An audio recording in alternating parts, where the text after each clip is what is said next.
My father stood at the head of the dining table, tapped his wine glass with a fork like he was about to announce a merger instead of ruin a Sunday dinner, and said, "I've decided.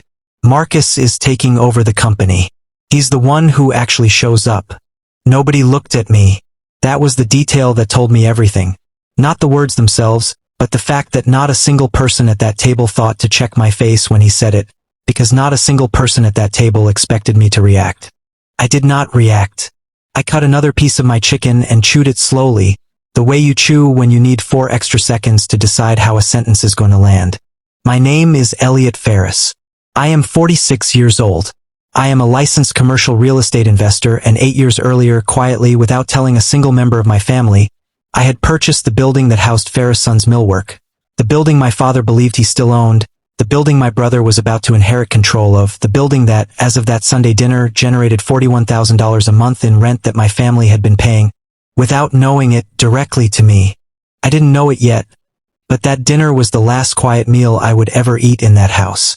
Ferris Sons Millwork was founded by my grandfather in 1962, a custom cabinetry and architectural woodworking shop that my father took over in 1988 and built into a genuinely respected regional business. High-end kitchens, historic restoration work, the kind of craftsmanship that got the company featured in 2 regional design magazines over the decades. I worked in that shop every summer from age 14 to 22. I ran the panel saw before I had a driver's license, because my father trusted me with it before he trusted most of his adult employees.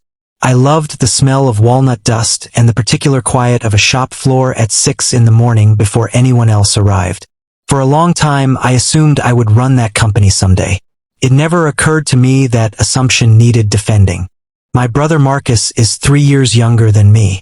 Marcus loved the company too. But differently, Marcus loved being seen loving it. He showed up to every family event in a company polo. He posted photos of finished kitchens on social media with captions about carrying on the Ferris legacy. He was, by every visible measure, the son who showed up. I want you to hold on to that detail because it matters later. Showing up and being seen showing up are not the same thing, and my father, for reasons I understood only much later, had stopped being able to tell the difference. I left the shop floor at 22 not because I stopped loving the business but because I went to study finance, then commercial real estate, convinced, correctly as it turned out, that I could do more for the family company from outside it than from inside it. I got my real estate license at 26. By 30, I was closing commercial deals across 3 states, building a portfolio of small industrial and retail properties that most people in my family assumed was some vague, slightly embarrassing office job they didn't ask too many questions about. Marcus, meanwhile, stayed at the shop full-time, working his way from the floor to sales to, eventually, an informal operations manager title our father gave him without much ceremony. Marcus was good at the visible parts of the job, client relationships, the showroom, the parts that got photographed. He was, by his own admission at more than one family dinner, not really a numbers guy, a phrase he said with a kind of pride, as if not understanding the business's finances were a charming personality trait rather than a structural problem. In 2016, our father mentioned, almost in passing at a barbecue, that the building lease was coming up for renewal and the landlord, an aging investor named Harold Pruitt who'd owned the property since before I was born, was thinking about selling. I did not mention this to anyone. I called Harold myself 2 days later and asked if he'd consider selling to me directly, off-market, no broker, quick close. He said yes. I closed on the building 6 weeks later, through an LLC with a name, Fernbrook Holdings, that told nobody anything about who owned it. I structured the lease renewal with Ferris Sons at a fair market rate, slightly below what a stranger landlord would have charged, and had my attorney handle every piece of correspondence so my father would never see my name on a single document. That was the last time anyone in my family would look at that building and correctly guess who owned it. Welcome back to Dad's Sweet Revenge. Grab your snacks, get comfortable, because this one is about a building nobody thought to ask who owned, and a brother who was handed a company standing on land he never checked the deed for. If you're new here, you know how this goes. The quiet ones are never as powerless as everyone assumes. Let's get into it. For the next 6 years, I watched my father slowly hand the company's real authority to Marcus, one small decision at a time, while I remained, in the family's eyes, the real estate guy. A phrase that always came with a faint, unspoken suggestion that whatever I did wasn't quite as real as running the actual business. Marcus was given a company truck in 2018. Marcus was given the title of general manager in 2019, at a small ceremony at the shop that I was invited to and attended, applauding along with 40 employees, while nobody in my family seemed to remember that I had, 6 years earlier, quietly ensured the company had a stable, below-market roof over its head for the next 2 decades. I want you to hold on to that detail because it matters later. I never once brought up the building. Not out of strategy, not yet. Simply because I did not think it was relevant to Marcus's title, and because I genuinely did not need the recognition at the time. I had my own business thriving. I did not need a plaque. What changed was not the building. What changed was the way my father started talking about legacy. In 2021, at Marcus's 40th birthday, my father gave a toast that included the line, "This business needs someone who bleeds for it every day, not someone who just visits." I was standing 4 feet away when he said it. Marcus's wife glanced at me, briefly.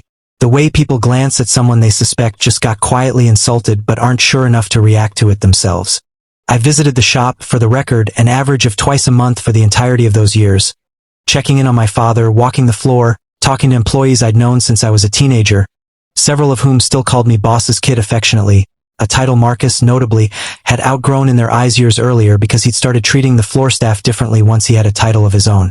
In early 2023, my father's health began declining, nothing dramatic, but enough that succession planning stopped being a hypothetical family dinner topic and started being an actual, scheduled conversation with an estate attorney. I was included in exactly one of those meetings. Marcus was included in all of them. At the one meeting I attended, in March of 2023, the attorney asked a direct question that I still remember word for word. Does the business own its real estate, or is that leased? My father answered without hesitation, without checking anything, without a flicker of doubt. We lease it, but it's basically ours. Harold Pruitt's been our landlord for decades. Real informal, real easy. Nobody in that room corrected him, including me. I didn't know it yet, but that silence, my silence in that specific meeting, was the moment I stopped being a passive bystander to my own erasure and started, quietly, deciding what I would do about it. The Sunday dinner came 4 months later, in July. My father had scheduled it deliberately, a family announcement. He'd called it in the group text, the kind of phrasing that should have told everyone something formal was coming. He stood at the head of the table, tapped his wine glass, and said the words that started this story. I've decided. Marcus is taking over the company. He's the one who actually shows up. He went on for another 2 minutes, praising Marcus's dedication, his presence on the floor every single day, his willingness to get his hands dirty. Each phrase a small, specific contrast to something I apparently was not. Marcus, to his credit, looked briefly uncomfortable, glancing at me once, quickly, before accepting the moment fully. My mother clapped. My sister-in-law cried a little, happy tears. Nobody looked at me because nobody expected there to be anything to see. After dinner, in the kitchen, my father found me rinsing dishes and said, not unkindly, in the tone of a man who genuinely believed he was being fair, I know this might sting a little, Elliot, but the business needs someone in the building every day. You've got your own thing going. This just makes sense. The building. He said it without any idea what he was actually saying. I asked him, casually rinsing a plate, whether he'd ever considered buying the building outright, now that the business was staying in the family long term. He waved the question off. Harold's practically family at this point. We don't need to own it. Ownership's a headache. That's a you thing, Elliot, not a shop thing. A you thing. I want you to hold on to that detail because it matters later. I finished the dishes.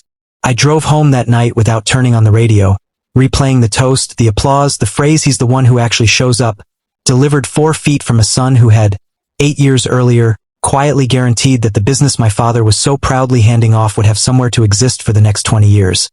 A fact my father did not know because he had never once, in 8 years, asked me a real question about what I actually did for a living. That was the last time I would let anyone in that family mistake my quiet for my absence. I did not confront my father. I did not tell Marcus.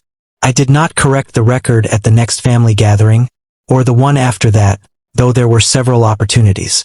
Instead, 3 days after that dinner, I called my attorney Prianair, who had handled the Fernbrook Holdings acquisition 8 years earlier and had quietly managed the lease correspondence with Ferris Sons ever since. I asked her one question. What were my actual, legal options as landlord? Now that the business's leadership was formally transferring to someone with no knowledge of who actually held the property. She laid it out plainly. The current lease, structured back in 2016, was coming up for its 5-year renewal in 14 months. Coincidentally, almost exactly when Marcus's formal transition to full ownership of the operating company would be finalized.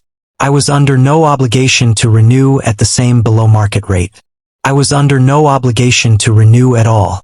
Fernbrook Holdings, meaning me, could choose not to renew, could renew at full market rate, or could sell the building to a third party entirely, none of which would violate a single term of the existing agreement. I sat with that information for several days, the same way I'd sat with the decision about the wedding fund years before with a friend of mine who'd gone through something similar, asking myself honestly whether acting on it was about protecting something real or simply about proving a point. The answer, once I examined it clearly, was this: my father had just handed control of a multi-generational family business to a son who did not understand the single most basic structural fact about how that business physically existed, who owned the ground beneath it. That was not a small oversight. That was a fundamental failure of due diligence, one my father had waved off in his own kitchen as a you thing, as though understanding real estate were a hobby rather than the literal foundation of the company he'd spent 4 decades building. I want you to hold on to that detail because it matters later. I was not angry that Marcus got the business. I was angry that 14 years of my quiet, careful contributions, the panel saw at 14, the twice-monthly visits, the off-market purchase that had saved the company from an unstable lease situation for nearly a decade, had been so completely invisible that my own father stood 4 feet away from me and called someone else the one who actually shows up.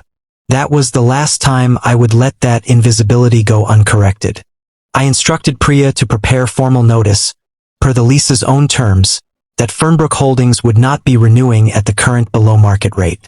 Instead, we would offer a new 5-year lease at full market value, roughly 68% higher than the current rent, with standard commercial terms, submitted through the same formal, professional channel any unfamiliar landlord would use.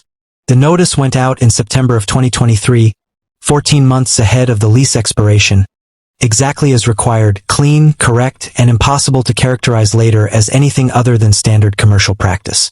My father called me the day he received it, confused, assuming it was some kind of paperwork error. Elliot, some real estate company is trying to jack up our rent. You know anyone in commercial leasing who could look at this for us? I did not lie to him. I have never lied to my father in my life, and I was not going to start in that conversation. I told him, plainly, that Fernbrook Holdings was mine. Had been mine since 2016, when I'd purchased the building directly from Harold Pruitt to make sure the shop had a stable home. I told him the new lease terms were fair market rate, professionally structured, and non-negotiable through anyone other than Priya's office, the same as they would be with any landlord. There was a long silence on the phone.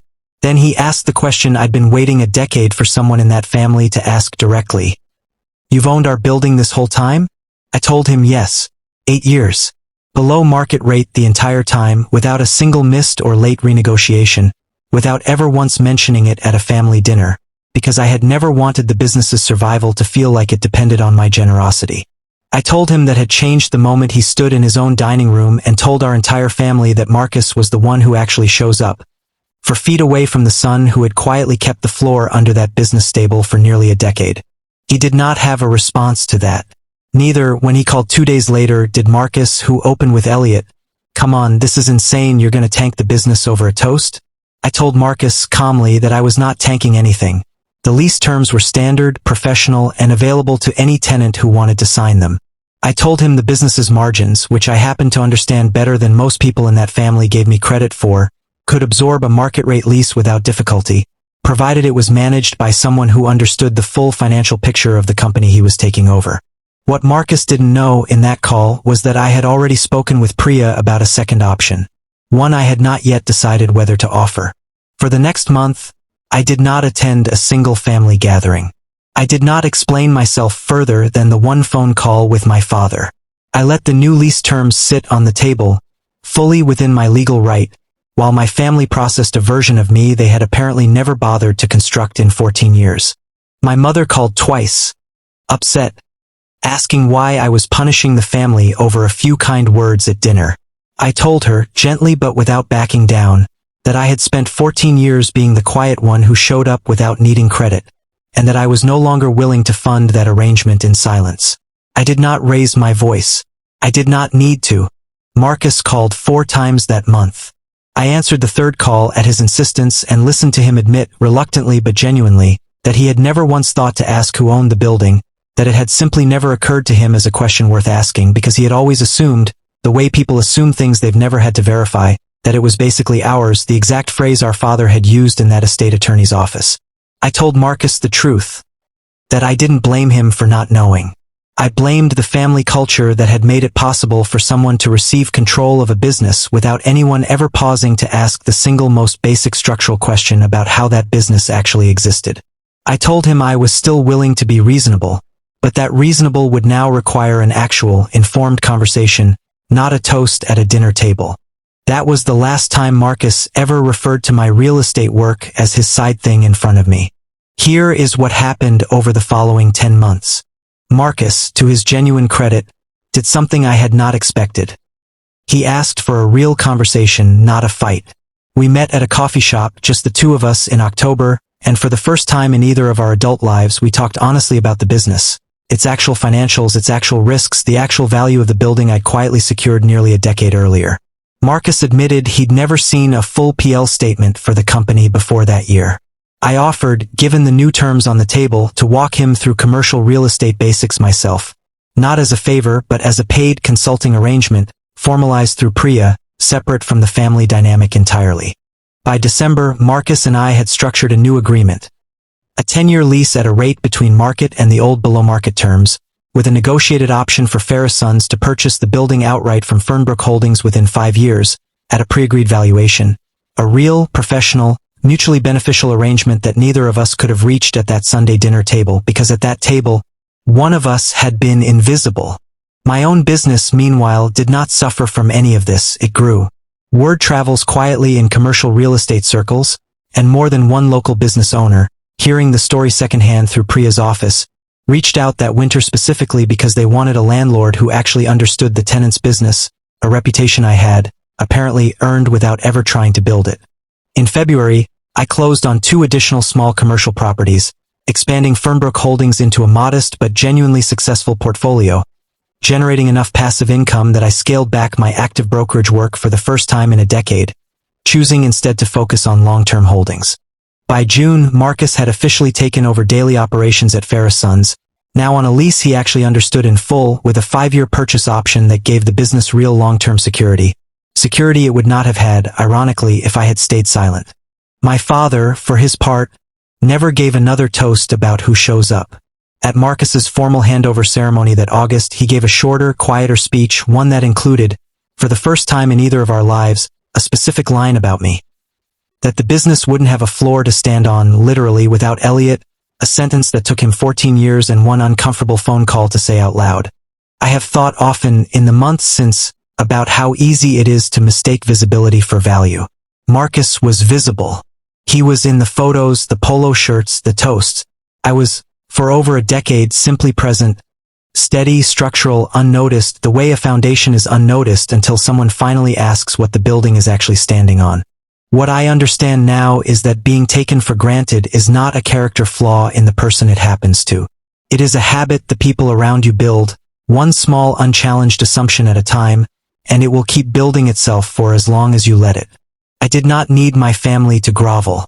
I needed them to actually see the structure I had quietly maintained for a decade, and the only way to make that visible was to let them briefly feel its absence.